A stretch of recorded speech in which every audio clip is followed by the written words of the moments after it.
Women of the USA, the UK, and Canada, do our governments fairly represent a woman's point of view? You might think it's scary, but you'd be dead wrong. When you go to war, you got two things on your mind. You want to be invisible and beautiful at the same time. This is a war, but not in the strictest sense. You gotta be fast, you gotta be strong, you gotta have a good defense. They're gonna come at you any way they can, so you better be ready for the man.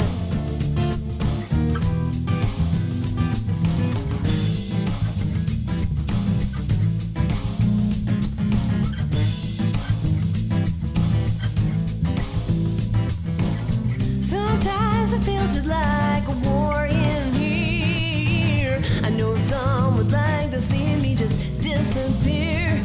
When you're a woman on the front lines of democracy, you gotta just wonder how much worse Iran will be. This is a war, but not in the strictest sense. You gotta be fast, you gotta be strong, you gotta have a good defense. They're gonna come at you any way they can, so you better be ready for the man.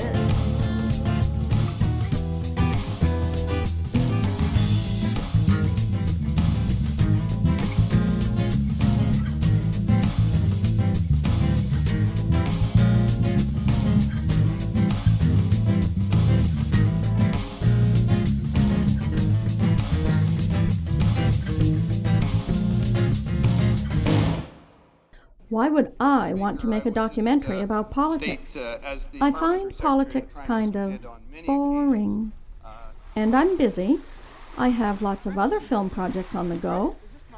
And I engage in manual labor, child psychology, and solid waste management. As if my 3 cats don't give me enough litter, I also scoop for my mother's 2 cats.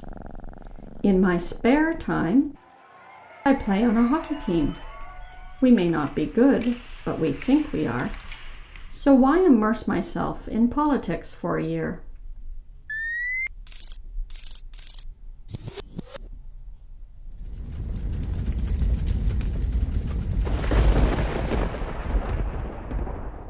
Because I'm haunted by the spirit of my great aunt. Gert Harding, born in rural Canada in 1889, ignored convention even as a girl. Weeks after moving to London, England in 1912, Gert joined the most radical group of women ever to fight for a woman's cause, the militant suffragettes of Great Britain.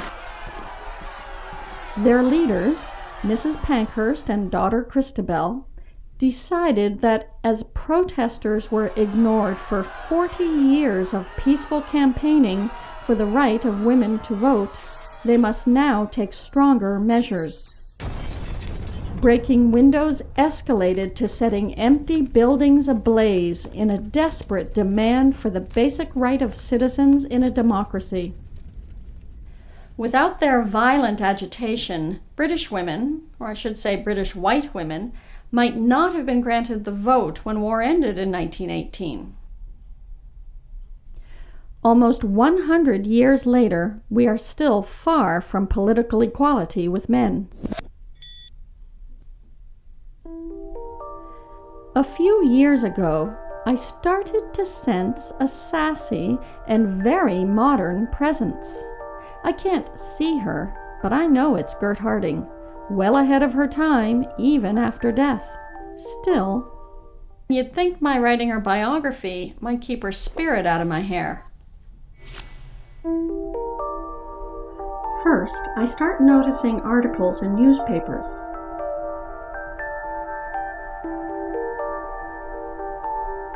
Then I start hearing her voice.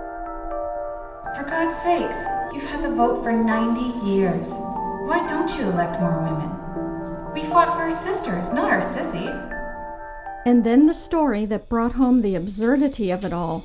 In 2005, a committee formed of members of my legislature here in New Brunswick looked into whether to enact a pay equity law, forcing companies to pay women the same wage as men for comparable jobs. Because there were so few women in the legislature, the committee was comprised of 11 men. And what did they decide?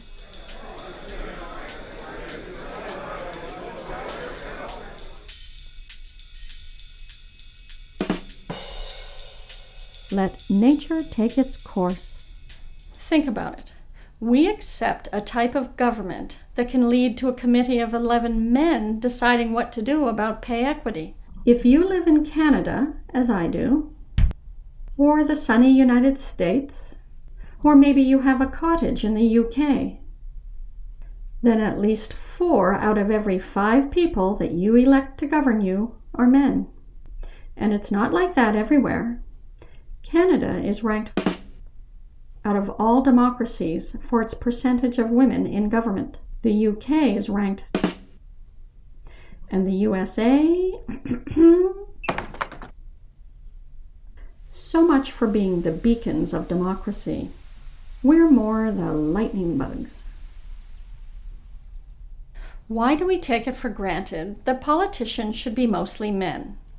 We let men make laws that affect women differently from them. We let our leaders, almost all men, appoint mainly men to be judges, to sit in judgment of other men who might have beaten up their wives or sexually assaulted their ex-girlfriends. Does this make sense? With the spirit of Annie Gert coaxing me, I start asking around about what I see as a big problem. Family, friends, accosting strangers on the street. And although most are surprised at the low numbers of women in government, a common response is, does it really matter? Would it make any difference if we elected more women? The next question I get is, why aren't there more women? Well, maybe women don't want to vote for women. Or maybe women don't want to run for office. So even though Annie Gert wants me to find out how to fix the problem, first I have to see whether there really is one.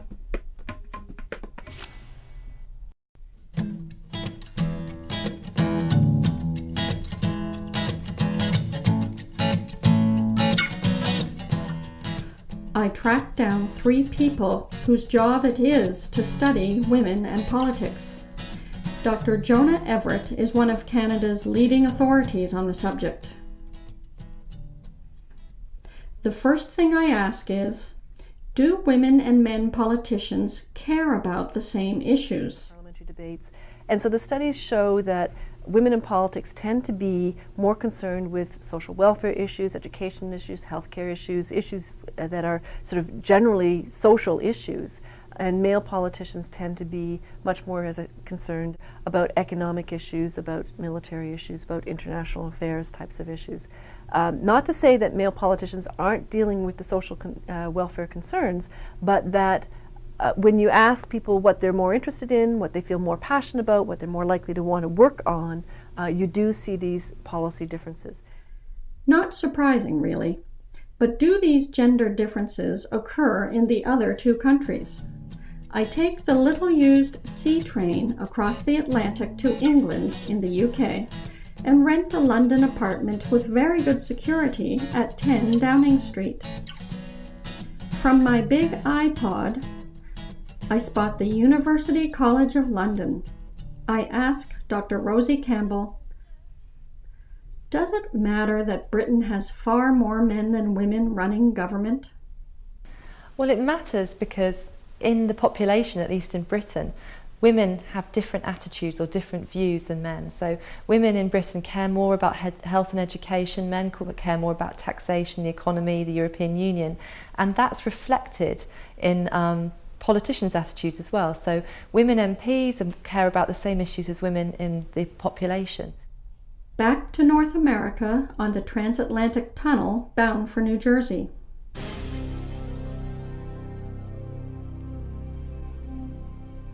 We visit Dr. Sue Carroll of the Eagleton Institute, where she's a senior scholar at the Center for American Women and Politics. Here in the United States, we've got a large body of research now that shows that women make a difference on certain kinds of policy issues, and those tend to be issues related to women's status, women's rights, issues related to families and the welfare of families and children, and issues related to health care and sometimes education. So in all three countries, women care more about social welfare issues, health, and education. Men care more about money issues, foreign policy, and war. Between both genders, we have it all covered.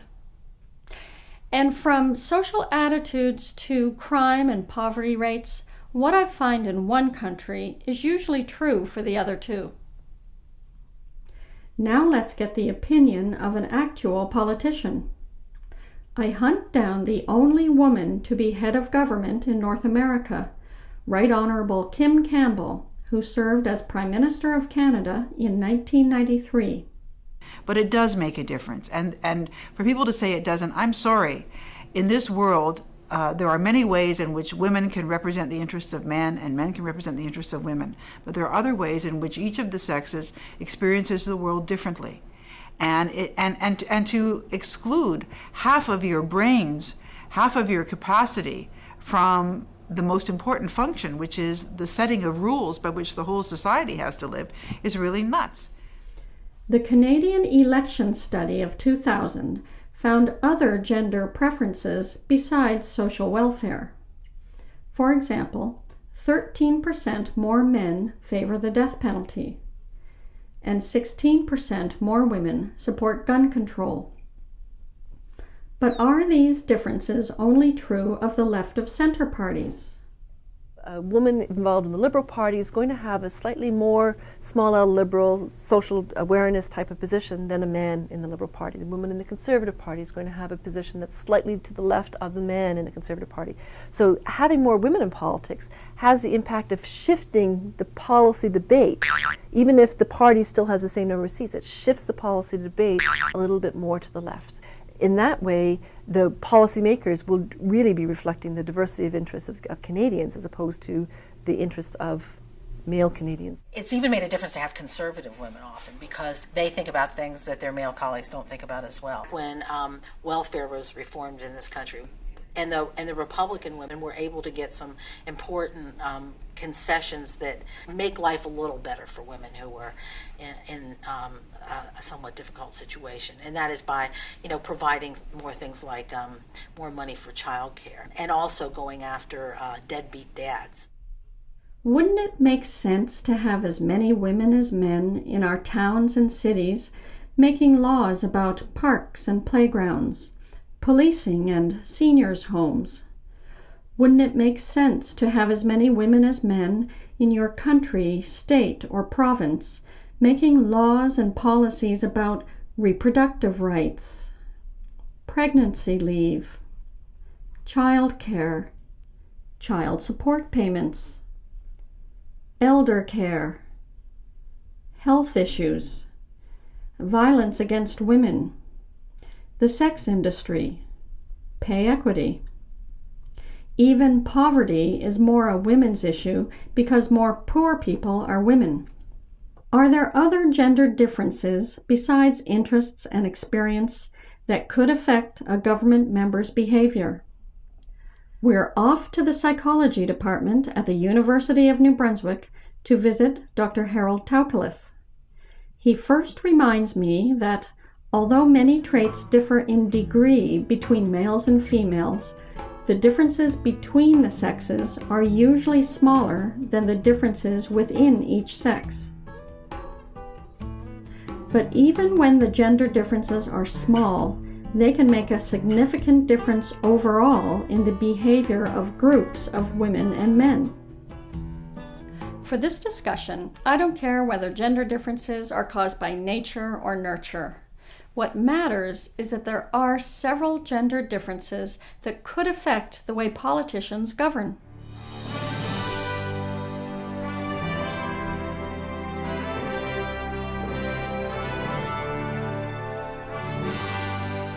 It requires a political leader who is prepared to engage, who's prepared to debate, who's prepared to challenge, who's prepared to take a strong position. And when you have individuals who don't behave in that way, they're viewed as poor leaders or weak leaders, and often are not chosen to be in those leadership positions. We are encouraged as children to be more cooperative, to negotiate, not to resort to fisticuffs right off the bat. Boys are given greater leeway to behave in that way. Judy Rosner, who wrote a book a number of years ago called America's Competitive Secret, the Women Managers, determined that in many of the corporations that she looked at, women tended to be what she called interactive leaders, whereas men tend to be command and control leaders. So men tend to be very hierarchical. And that's part of perhaps the socialization of men that is more hierarchical than that of women. And that women leaders, the interactive leaders, tend to be more interested in power sharing, more consensus building. I don't know whether that derives from any inherent qualities of women. There are some studies that suggest that women in general are more empathetic than men, but the differences within the sexes are much greater than the differences between the sexes. But the interesting thing about interactive leadership styles is that these are now being taught to men who are working in sort of the new corporations that are much less hierarchical. So men are taught to be interactive leaders, and they are commended for being so. Women don't get credit for being interactive leaders, even though it's very effective. But when they try to be command and control leaders, it's often resented when women exhibit the qualities of leadership that are seen as being masculine. It's not civilised in the House of Parliament. Not at all. We call it Yahoo politics. Yahoo! And both sides, it's very adversarial, and sometimes one side makes so much noise that the other side can't be heard, and it's like watching a football game. Women are often interactive leaders of necessity, but that doesn't mean that it's not very effective. You think that one thing little girls don't want to be called is bossy. Little boys are never called bossy. They're called leaders. This is a boy, he takes control, he's the leader of the pack. But a little girl is bossy. Men like to work for women leaders if they have high self-esteem. They're comfortable with women who will share power and engage them. Men with less self-esteem often are more comfortable in a more hierarchical situation. A lot of men are really kind of with it, and they have more in their personalities than masculine stereotypes allow for. So when you get more women in an institution, the men can be more of the things that they are.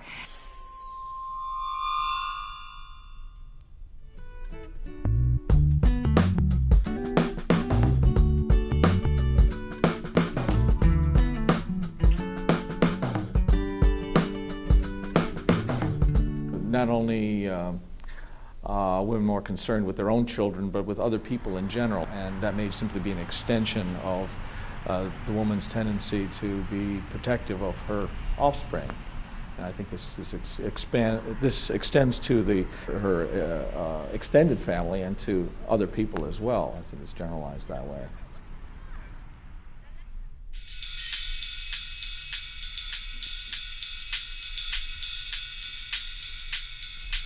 Women are as capable of violence as men are. But another truth, borne out in many studies and obvious to anyone who reads a few newspapers, is that women are slower to resort to violence. It takes more to provoke us to be violent. And if you want to argue that point, step outside. In politics, women are more apt to negotiate longer before jumping in with military action. They may get to military action, but on average, they'll try harder than men will to find a peaceful solution first. I have never taken the view that women are morally superior to men and that we'll necessarily have more truth, beauty, and justice if women are in power. We will have the truth, beauty, and justice that women could bring. I think women are socialized differently to resolve problems differently, but I think little girls can be terrible and cruel. It depends on context. I think that what is the case is that girls are not socialized to have certain kinds of bravado and physical courage, etc., defining them as members of their sex in the way boys are. So I think the value that women bring is that they don't have the same ego needs to be seen as tough in that way. The needs are different. You don't have to show, that There's no gonadal fortitude required to be demonstrated. And I think for that reason that women are much more comfortable looking at all of the options and trying to see through the kind of rhetoric and the excitement that comes from the possibility of violence. The point is not that women make better decisions about warfare, or that men take stronger stances, or that social welfare is more or less important than foreign affairs.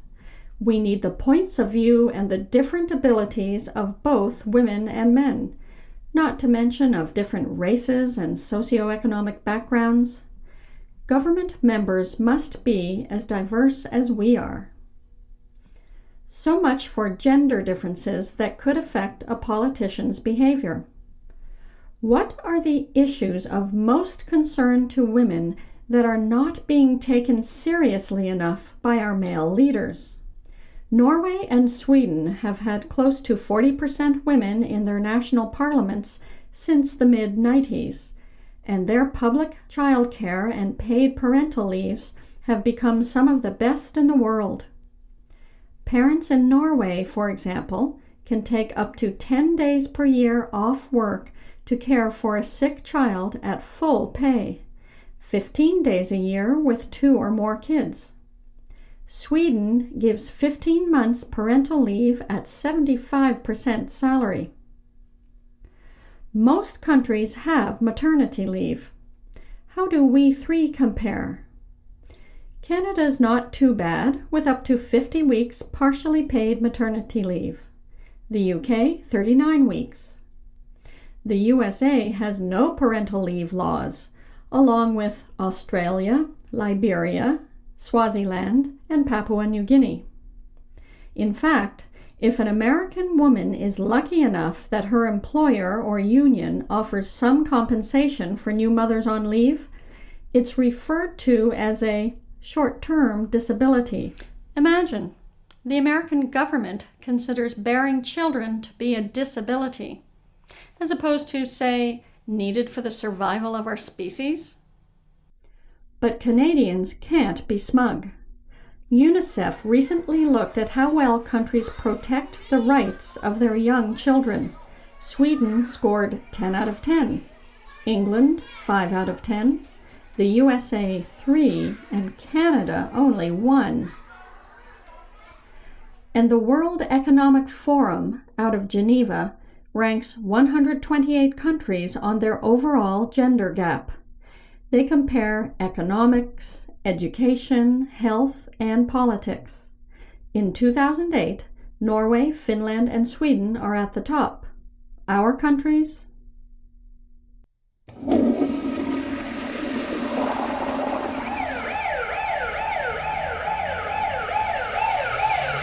When the political parties had not yet taken a position on violence against women, and as a result, the women were able to, in Parliament, were able to work together, cross-party lines. We're able to work around issues of violence against women, sexual harassment. Things like domestic violence, particularly in the Scottish case, has been pursued by women members of the Scottish Parliament avidly and made a big difference to the legislation. So there are particular issues that men, for one reason or other, don't make their priorities, and women politicians tend to. It doesn't take a psychologist to guess why men don't make domestic violence a priority. They are not often the victims of violence that injures. Here's a concrete example of how having a woman in the legislature has made a difference. Because we had a wonderful minister responsible for the status of women, who saw that it was very beneficial to interview women within this province, we can see wonderful recommendations that have come forward. And one of the examples is the Domestic Violence Court in Moncton, where we have an appointed judge. We have a criminal prosecutor who's specialized as well in dealing with domestic violence issues. They've appointed a victim services worker, a probation worker, and also a police officer. So this team of individuals basically process the files for all domestic violence matters within the Moncton area. And doesn't it make sense that sexual assault will be treated more harshly when we have more women in government and the courts? In the UK, a rape is reported every 34 minutes. Thousands more go unreported each year, Yet 3/4 of local authorities have no support services for rape victims. The Rape, Abuse, and Incest National Network says that in the USA, 15% of women will be raped, 1 every 8 minutes. Yet very few women will press charges, and only 6% of the rapists will spend a day in jail. The Center for the Advancement of Women surveyed 3,300 American women to learn what issues are most important to them. Number 1 is reducing domestic violence and sexual violence. So little is done because politicians, police, judges, even some women only consider rape by strangers to be a crime. About 80% of victims are raped by people they know, acquaintance rape. These women are usually considered partly responsible. It's the "she asked for it" mentality. She shouldn't dress like that. She shouldn't use drugs or alcohol. She knows better than to go near him when he's drinking. Is it time we changed the thinking on this one? An area of law enforcement that I find shockingly male-centered is pay equity. Despite pay equity legislation since the 1970s, women still earn less than men for doing work of equal value. Adding more prejudice to sexism,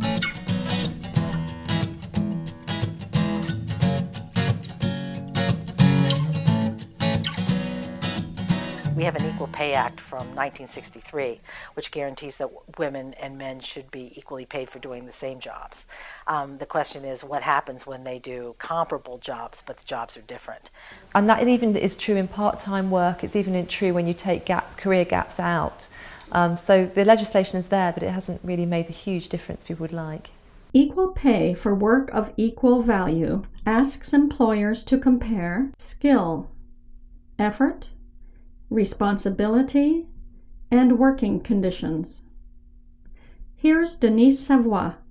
She's comparing jobs with the same employer. If we look at the pay difference, a secretary will be hired and we can start at $13 an hour, and a janitor will be starting at $15.86. So there is definitely pay inequity. The education level, a secretary minimum most of the time is a 2-year college. There's a lot of 1 year now, but it has a minimum of 1 year. The janitor is there's no education required at all. One of the last posting we saw, not even a minimum of high school diploma was required for that job. No, we're saying we should at least start at the same amount that they are. I have a position right now which I'm responsible for a department, and I have employees under me. I have like 6 employees that I'm responsible for. I do take care of all the complaints at the department. And if I compare myself to a painter right now, he's making $5,000 more than me a year.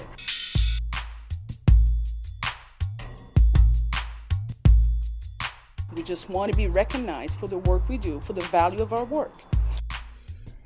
67% of women work in these 4 areas.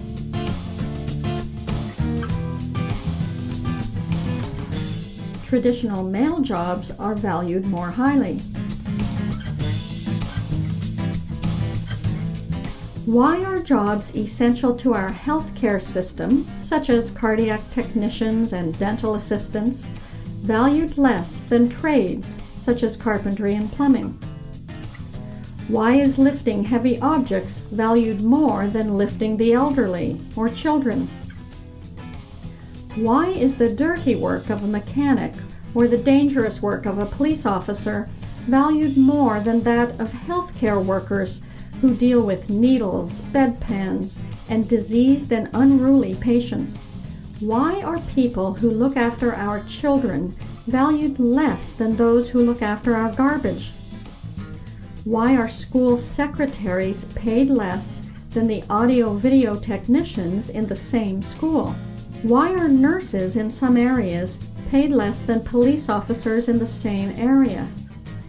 The same employer pays engineers more than social workers, many of whom deal with issues of safe housing and child protection. Here are more examples comparing 2 jobs with the same employer. we tried to leave the war paint behind. Being invisible and beautiful come in handy sometimes. And this is a war, but not in the strictest sense. You gotta be fast, you gotta be strong, you gotta have a good defense. They're gonna come at you any way they can, so you better. In that survey of 3,300 American women, the second most important issue was equal pay for equal work. If we lived in a true democracy, and not this menocracy, maybe our government would enforce pay equity legislation. This is an issue about gender differences. But if you stop and think, you find that many issues that seem gender neutral are not. Yes, laws do affect women differently than men because women live different lives than men. You know, there are biological differences that result in them being the childbearers. There's social differences that often result in them being the child rearers. There are economic differences because of the types of socializations that we have in terms of the types of careers that women and men go into. Their economic status in terms of more women living in poverty or single mothers and situations like this mean that all laws affect women in a way that's different than men. One final and extremely important reason for having more women, not just in government, but serving as president, prime ministers and premiers, mayors, and other top roles. These are the leaders who make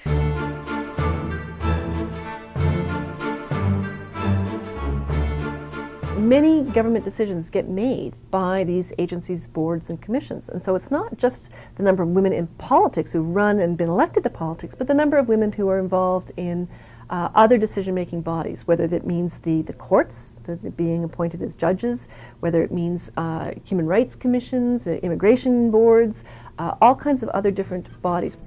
In the UK, women hold only a third of public appointments, and most of these are in the low-status positions, often unpaid. In the USA, 13% of state and local judges are appointed. Women lawyers hoping to be appointed are often excluded from the male networks that influence such appointments. The courts are extremely important, particularly those courts that interpret the law, that interpret the constitutionality of laws. In Canada, only 27% of federal judges are women. The Supreme Court, however, is 44% women. Hallelujah! The American and British highest courts are much worse off. And in the UK, 60% of law degrees go to women. But it's an area where you can be proactive in enhancing the voice of women. When I was Minister of Justice, about a quarter of my appointments were women, which was about twice the percentage of women in the eligible group. Judges rule based on the law, but this is a very interesting area to show the importance of why it matters to have women. How you perceive society depends very much on your own perspective. And we would no more want to have courts of all men than we want to have courts of all people who were highly upper class and rich, or people who had only ever lived in cities, or people from only one part of the country.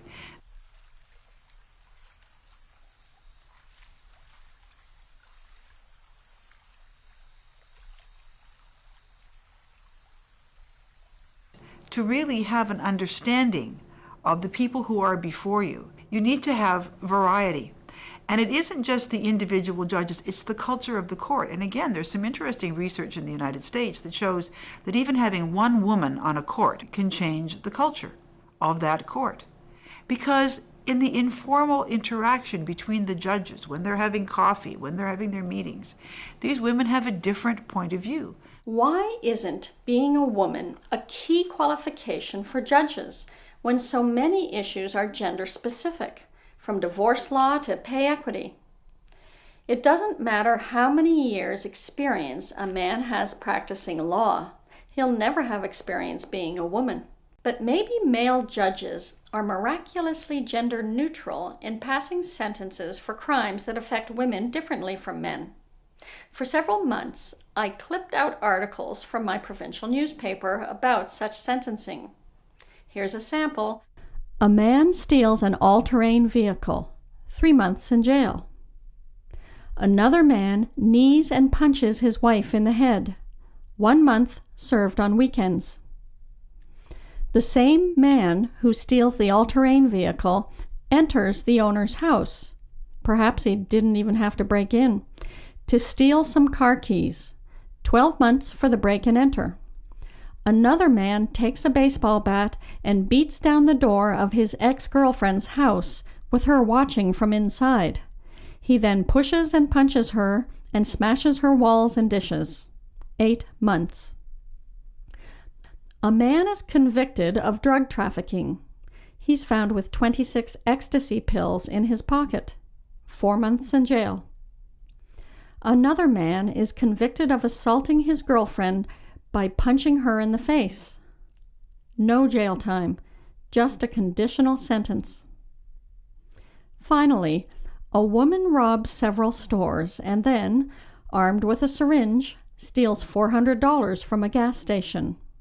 3 years in prison. Versus a 48-year-old man gets a 15-year-old girl drunk. After she passes out, he has sexual intercourse with her. He later confesses and gets 1 year house arrest. In my books, that's rape, sex without permission. 1 year of having to stay in your house is the going punishment here. I bet where you live, the sentencing is similar. We have centuries of precedents and law set from a male perspective. We punish minor crimes against property more harshly than minor violence against people, and crimes against strangers more harshly than crimes against family members. It's clear. What's clear is that women do make a difference. So let's hurry my niece along and see why women don't elect more women. We need more women in government. But before I find out whether we can quickly achieve that, there was another question that people kept asking me. Women, why don't we already have more women in government? We make up over half the voters. So what's the problem?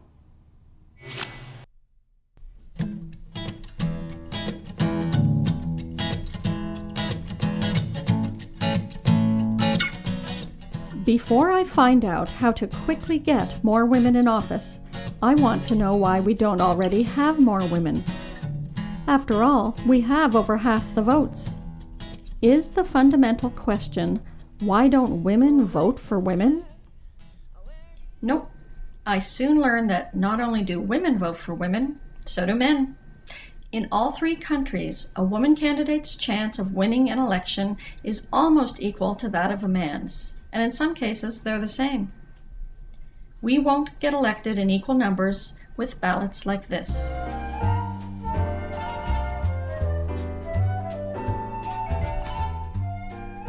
The problem isn't how to get women elected, it's how to get their names on the ballot.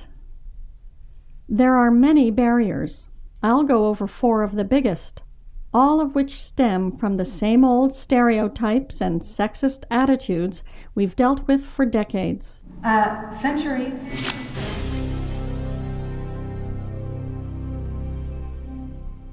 Well, I think if you're going to understand why more women don't get elected into office, you have to understand something fundamental, which is the fact that in most cultures, leadership is gendered masculine. And that sets up a whole lot of challenges for women to face in entering the political arena. First of all, they have to overcome the fact that they are not naturally seen as leaders, that the very characteristics of their femininity are not considered the qualities of leadership. That if you ask people to define the qualities of leadership and the qualities of masculinity, they're almost the same thing.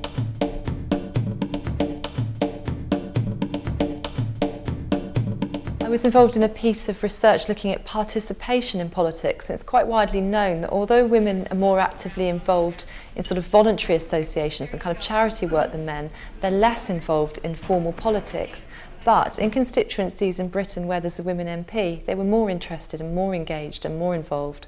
And so I think that shows that actually women are perhaps disaffected by what they see as a very masculine sport, and when they see women that they can identify with, they get more involved. This attitude that leaders need masculine traits is one reason that, worldwide, women are far more likely to doubt their own qualifications to be good leaders than men are.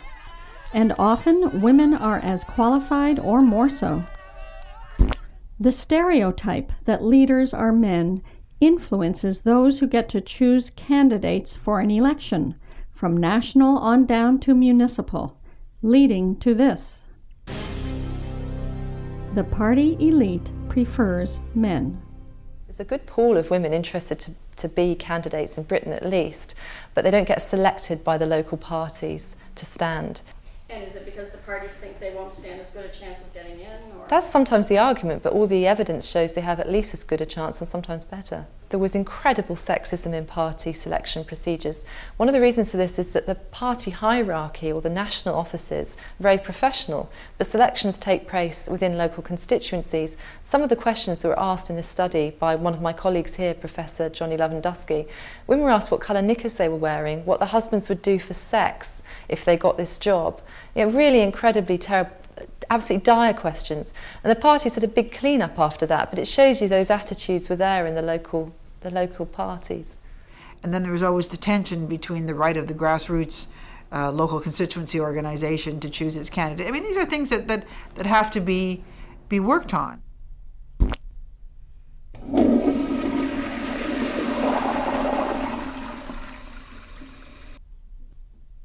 It's not often that a sitting member is defeated. Leaders are men, as are most incumbents, so the party elite, if left to itself, will continue the bias toward choosing men. And because candidates are mainly men, the cycle repeats.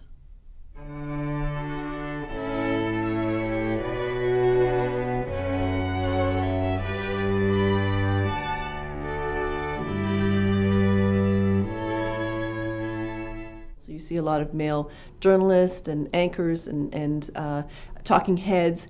And so what happens is politics is typically examined and framed in a male way. The journalists see leadership as something masculine, and particularly the journalists who cover politics all the time. There's a kind of double standard that when men misspeak or, get into trouble, it's saying, oh, they had a bad day. When a woman does it, it validates their predisposition that she doesn't really belong there. A lot of research that I have done with a colleague of mine, Elizabeth Gedengle, finds that when the journalists cover politics, they tend to use very masculine language, metaphors that evoke images of sporting events or war activities. Craig Oliver for CTV, one of the Canadian national news media, covers the political debates as a hockey game, talking about how the players, the politicians, took shots on net or came off the ice battered and bruised. He didn't even deal with the female party leader at the time, Alexa McDonough. What Friedkin Kahn's research showed is that when the press are covering women candidates, first of all, they give them less coverage. They tend to focus much more on their physical appearance, so what they wear and how they wear it. They look much more at politicians' families and how their connections and their family backgrounds, whether they have children and what their roles are as mothers or not, whether they are married or divorced or single, and those all raise questions about their appropriateness in a political world. They tend to have higher expectations for women to meet sort of higher moral standards than men. Male politicians can get away with a lot more in terms of their sexual behavior or what goes on behind closed doors. Female politicians often find that type of activity looked at and scrutinized in the public. That's been a long-running controversy. Very often there's a lot more discussion about what they're wearing, particularly amongst sketch writers and things like that, and about their physical appearance, definitely. You're damned if you do and damned if you don't, really. You've got politicians, female politicians, who play the game like the man would. You've got politicians who don't play the game like the man would, don't present themselves as a typical male politician, present themselves as something different. You're not going to win either way.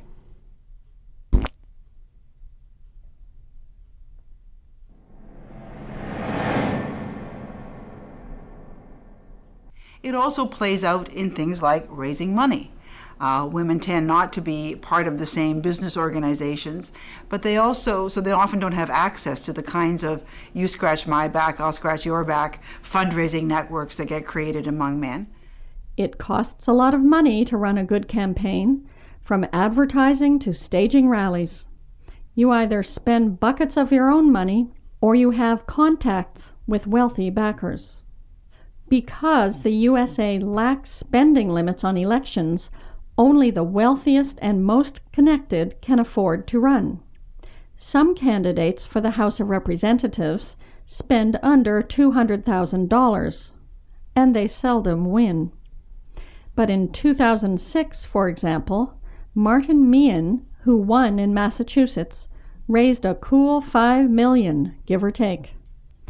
And is running for the legislature of the larger states affordable? In California, if you run for a state legislative seat, it costs almost as much as running for a seat in the Congress. So the races there are extremely expensive. Unlike the U.S., Canada and the U.K. have strict limits on electoral spending and contributions. Still, when you're a single parent and/or a waitress, a receptionist, or retail clerk, it's hard to raise even a few £1,000s or dollars. This high cost keeps many men out of politics, but it bars even more women. Earlier, we learned that women earn, on average, less per hour than men. Lower pay is one of the main causes of an overall gap in earnings, called a wage gap for full-time workers. In all three countries, men working full-time, full-year earn, on average, 30% more than full-time women earn. Why? Women's work is undervalued, so we need to enforce pay equity laws. Women work about 4 hours per week fewer than men, often not by choice. Taking time off to raise children puts women on the slow track for pay raises, promotions, and benefits. Recently, in the UK, the pay gap has even widened slightly. And the gap in all three countries is bigger for young women with children — it doesn't pay to have kids — and for women of color and ethnic minorities. It's kind of weird that in our just society, having children hurts mothers economically much more than fathers.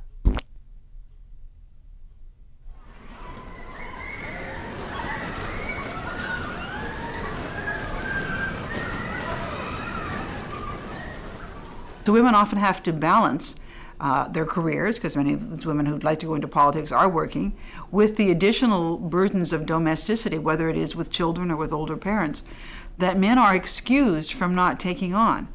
And so at the whole time that women are breaking through these barriers, they're also being judged on whether they are not only good at politics, whether their policies are good and they can communicate well, but whether in some inchoate, often difficult to define way, they are meeting the burden of being a woman. And that's a very, very tough burden to carry. The workforce in all three countries is about 46% women. Does that mean we're splitting the chores at home, too? The Institute for Social Research in the USA found in 1965, women did 40 hours per week housework, dropping to 27 hours in 2002. Men's housework rose from 12 to 16 hours per week. It's getting better, but women still do the lioness's share. Women often reduce their paying jobs to part-time work, where hourly wages are 20% lower and benefits much worse. In the UK, half of candidates for Parliament in a recent election cite family commitments or childcare as the most important reason for the shortage of women. A third say the working hours are the most important reason. The job of politician is not family-friendly, and this affects more women than men. I think it was last year when we had our fall election just before school starts, you know what I mean? Who can, with children, who can really get into campaign mode when you have a family at the house oftentimes? Among the 3,300 American women surveyed by the Center for the Advancement of Women, child care is third from the top of their most important issues.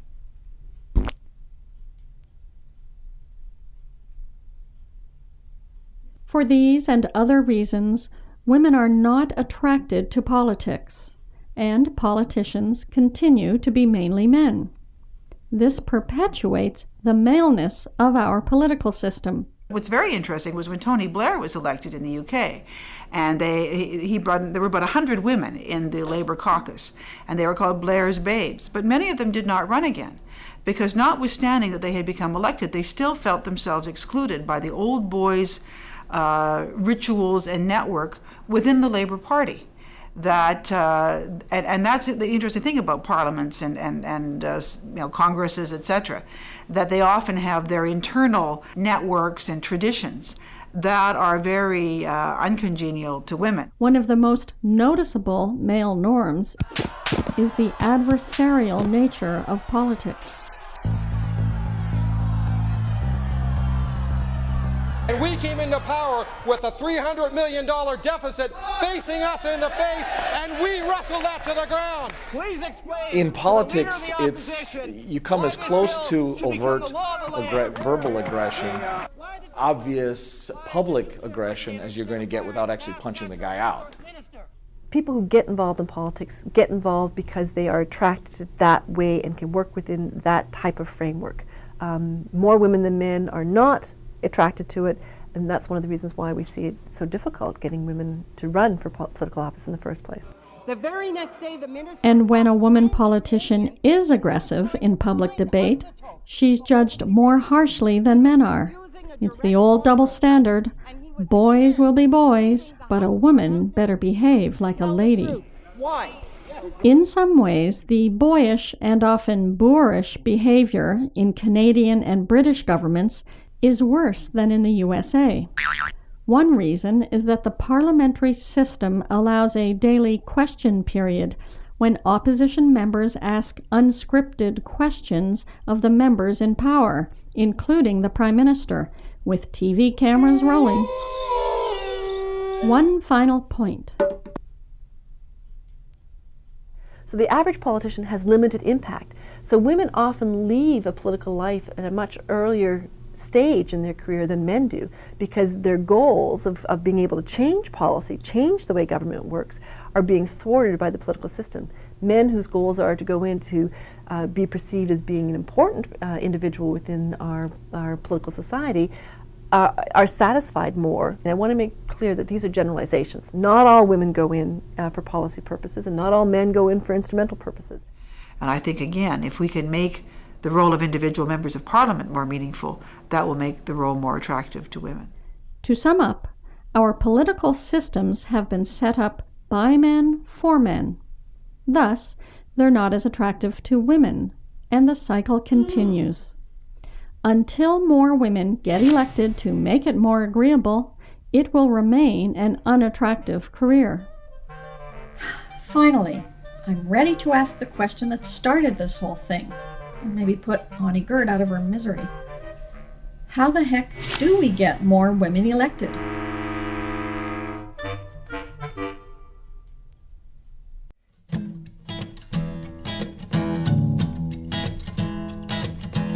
Letting nature take its course isn't an option.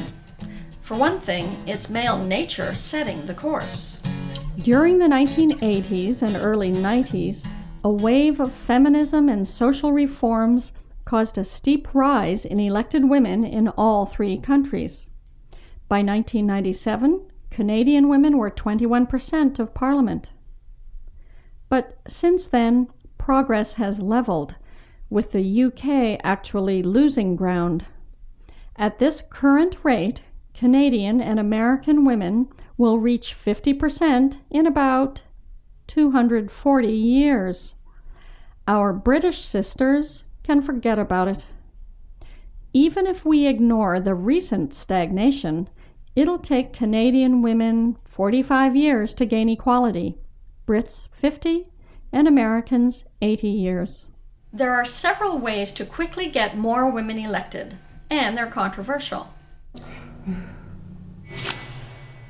But first, here are 5 positive measures being taken now to different degrees. How you get more women elected into office is, first of all, try and create visibility for those who are already there, so that women, so that men and women come to see that women's participation in politics is something natural. And there are just under 40 living women now, who are or have been president or prime minister of their country, and most people aren't aware of that. A second thing is to reach out to women who might be capable and try to cultivate them. Many of women, if asked to run for office, good qualified women would agree to run for office.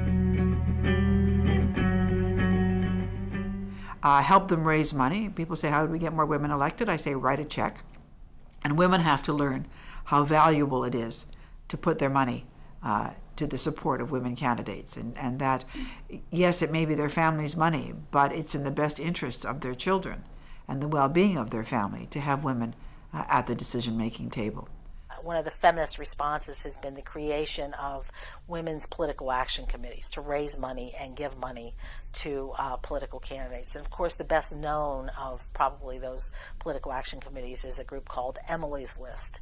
Emily standing for Early Money is Like Yeast. It makes the dough rise. And Emily's List has been around for a number of years now, and they support pro-choice Democratic women. They're one of the major contributors to campaigns in this country. They have made a major difference in electing certainly Democratic women to the U.S. House and Senate. On the Republican side, there's a counterpart organization at the federal level called Wish List, Women in the Senate and House. And Wish List also supports pro-choice candidates, but in this case, Republican candidates. There are a number of efforts around the country to actually conduct campaign training for women running for office, to help identify, to encourage women, motivate women to run for office, and then help train them to do so. Make the life of a politician more congenial to women. For example, when I went to Parliament, just before I had arrived, the decision had been made to end night sittings. This was a very nice thing, and not just for women, but for men also. I mean, the men wanted to go home to their families. We also made a rule that 1 week in 4 we wouldn't sit. So those of us from the West could go home for 10 days instead of just traveling back and forth on weekends. I mean, even having fixed election dates would make life a whole lot easier for women. And of course, on-site childcare. This occurs in Canada's Parliament and in the socially forward province of Quebec. As well, both the Scottish and Welsh assemblies, where women have held 33 to 50% of the seats in the last decade, have made a real effort to become more family-friendly. And as we've said,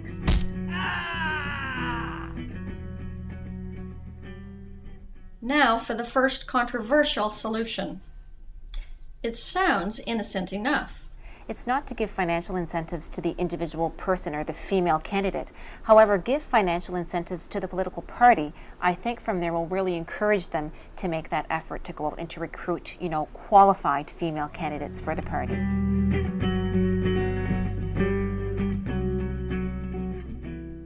Many people cry foul and call this reverse discrimination.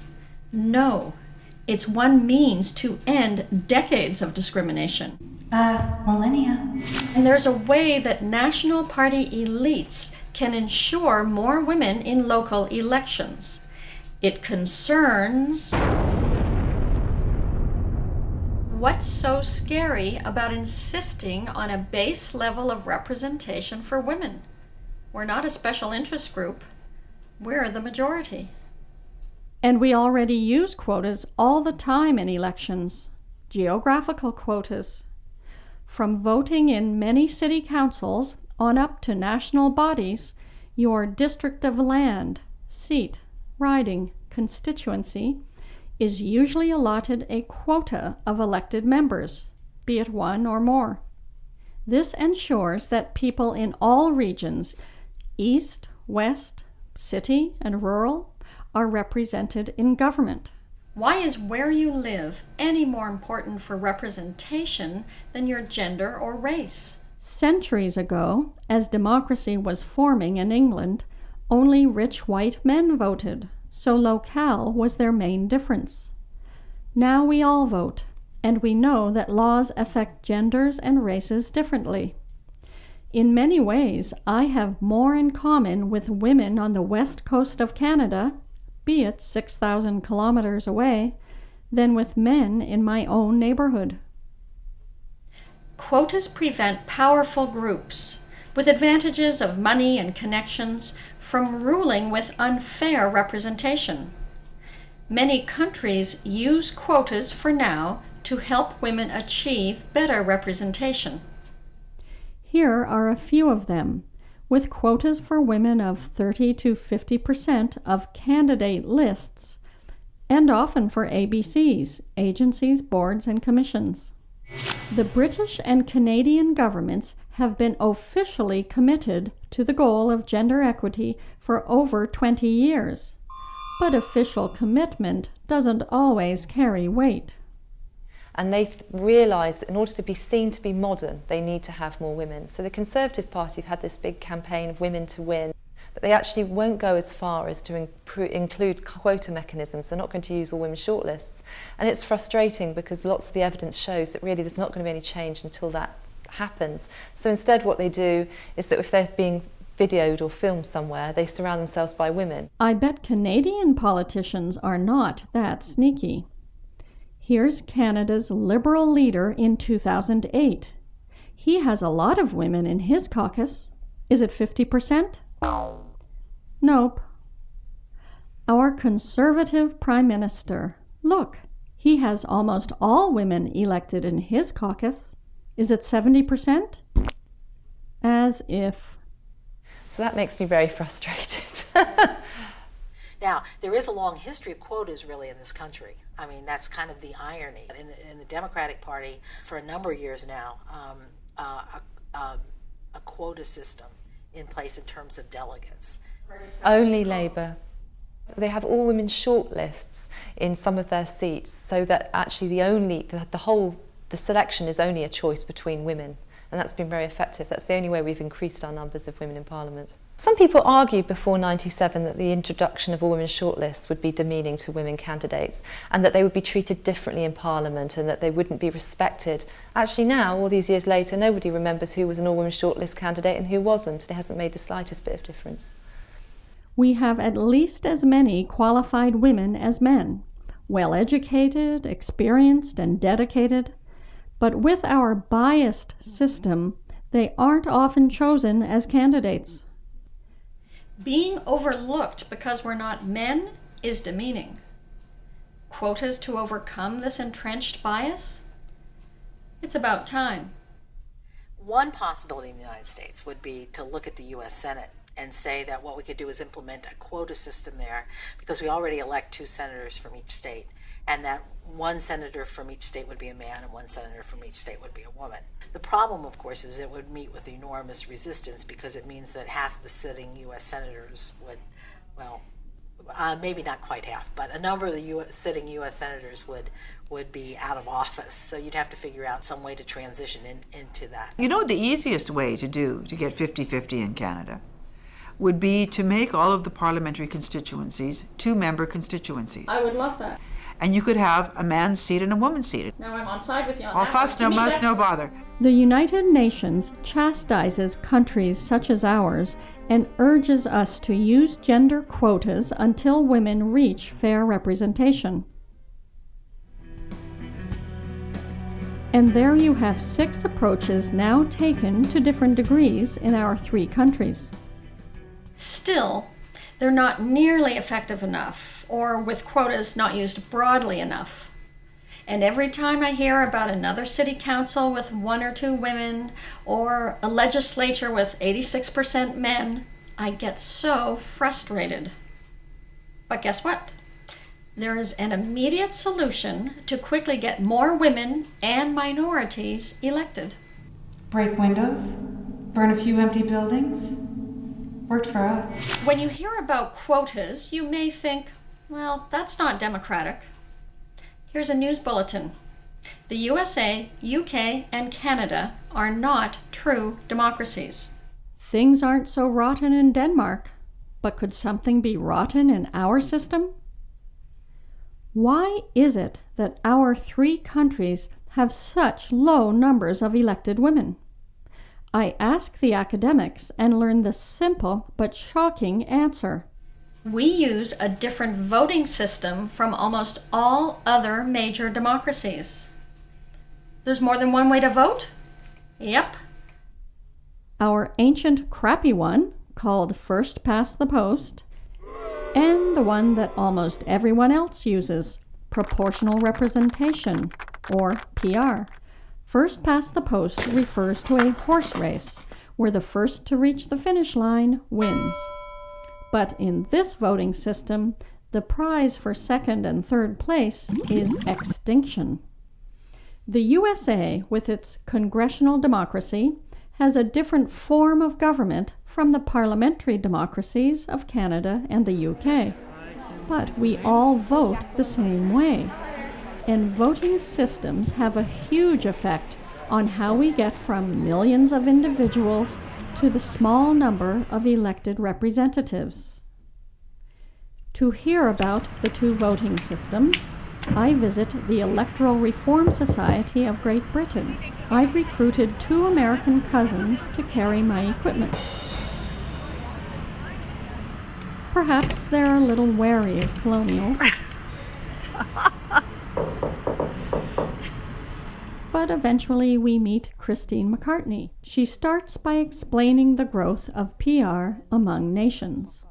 And a lot of states have had proportional representation since they were founded, but increasingly as new states have come up or states have changed their electoral system, more and more have been moving away from first past the post and towards proportional representation. So we're now in the situation where actually very few countries have first past the post. The United States, Canada and the UK are some of the key large established democracies which have first past the post. But when you see new states, for example in Eastern Europe, and Africa, across the world where there are emerging democracies, they are not choosing first past the post as their voting system. Most politicians don't like to talk about this modern way to vote. Our olden day method favors those already in power. Proportional representation gives governments that match the population. It's a simple idea. Each party gets a number of elected members in proportion to their percentage of the popular vote. So, if 25% vote for Party X, then 25% of the legislature will be Party X. That's not what happens with us. One of the few strengths of our first-past-the-post system is that it's easier to explain in detail than the forms of PR. Everybody casts their vote. Whoever has the most votes wins. And that sounds very fair until you realise that actually the person with the most votes just has to have one more vote than everyone else, than each individual other candidate. With just over half the votes, the Republican wins that seat in Congress and thus represents all of the voters in that district, including the half that didn't want him or her. That's why this system is often called winner takes all. There's no reward for second place. The 100,000 who voted for the losing party have, in effect, cast wasted votes and might as well have stayed home. This directly affects millions of us. For 30 years, I've lived in this riding, and it always elects a conservative. I've voted for 2 other parties, but they've never won. So election after election, I drag myself to the polls, out of principle or who knows why, knowing that my vote won't make a pinch of difference. And I thought that this frustrating feeling of having no say in your government was simply part of democracy. Well, not in most of the world. In each federal election in Canada, about 6 million Canadians, almost half the voters, cast wasted votes and get no representation. In the 2005 general election in the UK, 52% voted for losing candidates. In the US, with only 2 strong parties, the outcomes for president in most states are the same every election. If you vote Republican in a traditionally Democratic state, or vice versa, your vote is wasted. voter turnouts in such states are much lower than in others. In the UK, Canada, and occasionally the US, some voters throw a dirty bandage over the wound of the wasted vote, the strategic vote. Afraid that your first choice won't win, you vote for your second choice. For example, knowing that your bleeding heart Liberal Party will lose, you hold your nose and vote for the central wingnuts to help them beat the Might is Right Party. A system that coerces us into strategic voting makes a mockery of democracy. A huge irony is that proponents of our antique system say that one of its strengths is that it usually leads to stable majority governments and majority rules, right? Let's see. At the district or riding level, voters elect a single member to represent them. Single-member districts are the basis to first past the post. Whoever gets more votes than the others wins. But this only guarantees a true majority winner, one with over half the votes, in ridings with only 2 candidates. And actually the way it happens in the UK is that most people who win a constituency, win a seat, actually have less than half of the vote in that constituency.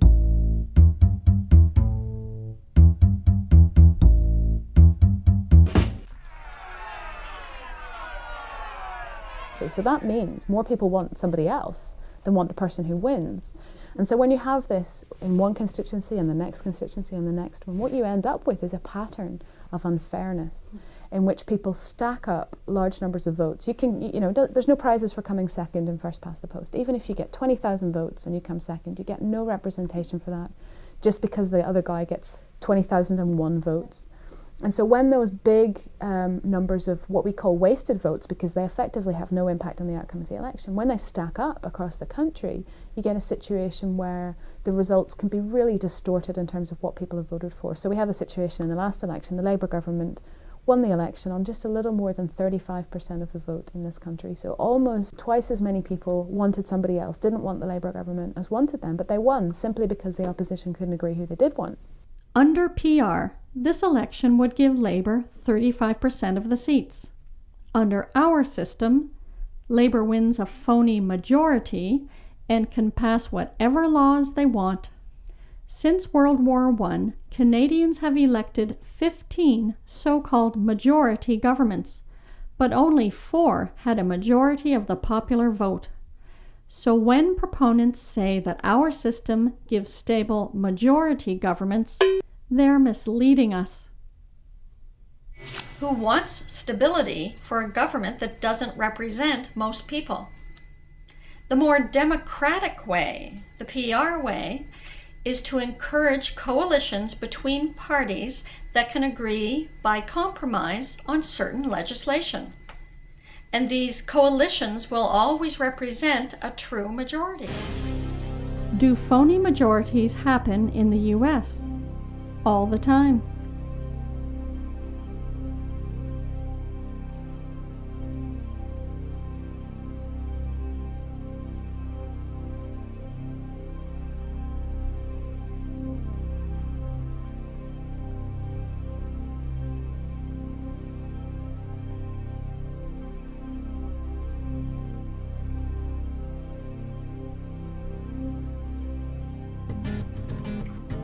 Another problem is that our system leads to regional favoritism. Let's take Canada, where this is pronounced. In 2008, 500,000 Canadians, 7%, voted for the Green Party, and they elected no one. Why? Because these voters are evenly spread across the country. There was no one riding where they outnumbered the other parties to win a seat. Meanwhile, look at the Bloc Québécois. Because their voters are concentrated in one of our provinces, this 10% of voters was able to win 16% of Parliament. So small regional parties are favored with overrepresentation, while small parties with broad support go underrepresented. And sometimes these small parties give up, as often happens in the US, thus limiting voter choice. Think of it. Over 300 million people and only 2 parties to represent their views.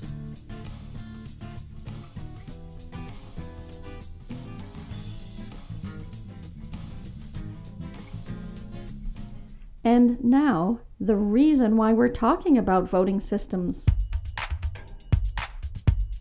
You'll soon see why. So much for our system, which gives us the right to vote, just not the right to be represented. Now let's hear how most of the world's democracies vote. You cannot have a proportional system unless there is some kind of multi-member aspect. That means that the way that different people vote can be taken into account because a number of people are elected. So that's the key building block for a proportional representation system. And then the key thing about them is that the people who get elected are roughly in proportion to the way that the people voted. That's the key principle of proportional representation.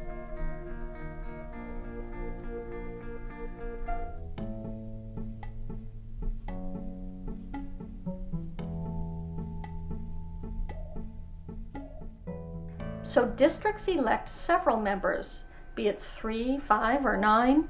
And that is the key factor which makes PR systems better for women.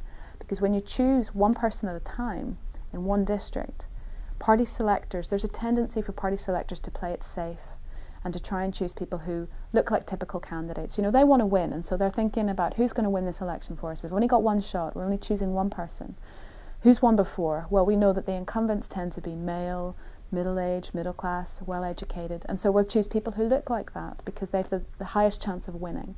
And so it's a high-risk strategy to choose a woman or a young person. You've got to go against the party elites, and you're choosing someone who doesn't look typical and doesn't have that track record of being elected. On the other hand, when you're choosing a group of people to run in an election, maybe you're choosing 3 or 4 candidates in one district, you're thinking, wow, how can we maximize the vote? You know, if we choose 3 people who all look the same, that's not going to appeal to the whole constituency in the way that if we chose a woman and a man and a young person and someone who's in business and someone who lives in a rural area, we can really broaden our appeal and we can get more votes. So when you have a multi-member district, there's something in that which actually encourages parties to choose more diverse candidates because that's how they win. Whereas in first past the post, you win by choosing people who look typical.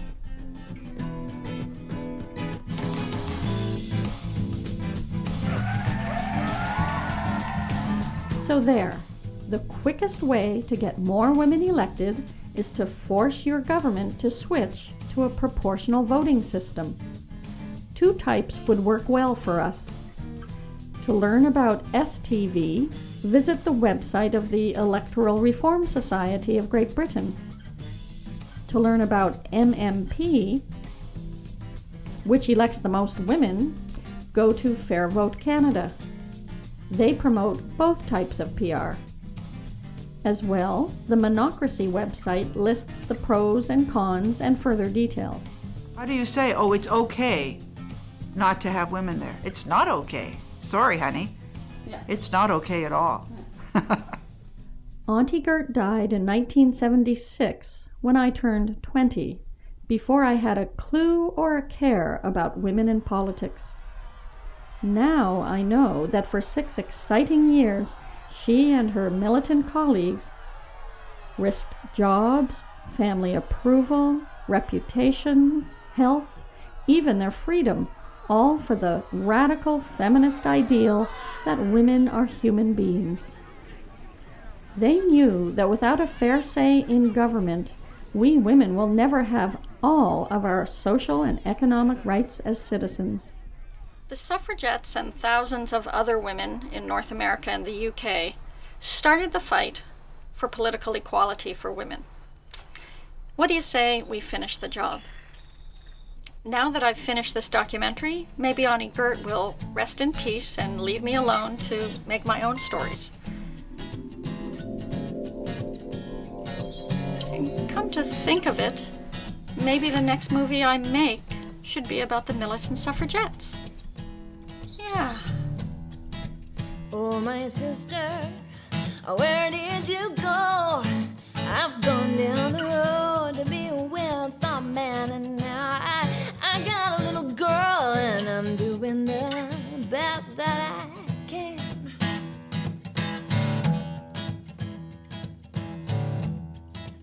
Oh, my sister, won't you please come home? You are my lover and my mother too. And baby, I know it's hard, but our little brother needs you too.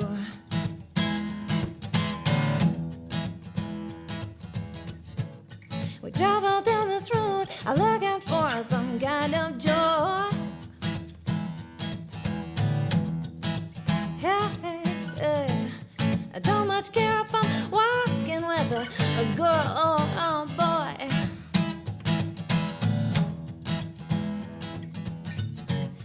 But sister, just wanna go with you.